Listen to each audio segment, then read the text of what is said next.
Today, President Trump met with his cabinet to highlight his administration's policies ahead of Labor Day weekend. So it comes on the heels of his firing of Federal Reserve Governor Lisa Cook, who is now vowing to sue the Trump administration, saying he has no authority to remove her. NBC's Yamiche Alcindor reports from Washington.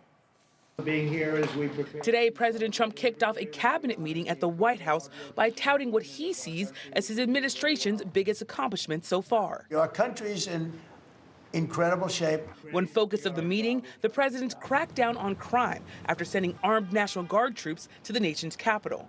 And this announcement. If somebody kills somebody in the Capitol, Washington, D.C., we're going to be seeking the death penalty.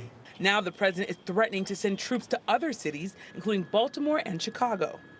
The Windy City mayor fighting back. This president in the federal government has literally declared war on poor people.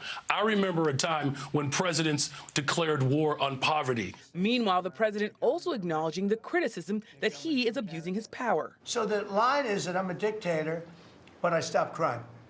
So a lot of people say, you know, if that's the case, I'd rather have a dictator. He also praised his cabinet for the work they've done on the economy. Every policy of the Trump administration is designed to lift up the American worker. Though some tariffs have created chaos in the trade industry and caused price hikes for consumers.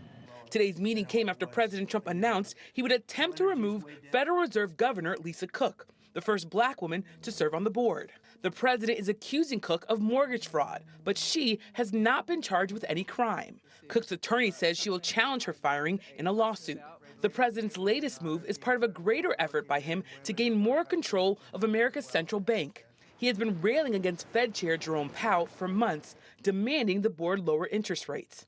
The effort's leading many to criticize the president. And I really hope that the court steps in and does its job with respect to making clear that the Federal Reserve is incredibly important and its independence is paramount. Now, it's still unclear whether President Trump can fire Lisa Cook. Her lawyer says the president has no authority to do so. And in May, the Supreme Court called the Fed a, quote, uniquely structured quasi-private entity. That led many, including some legal experts, to believe the president cannot remove any Fed board member or the chairman.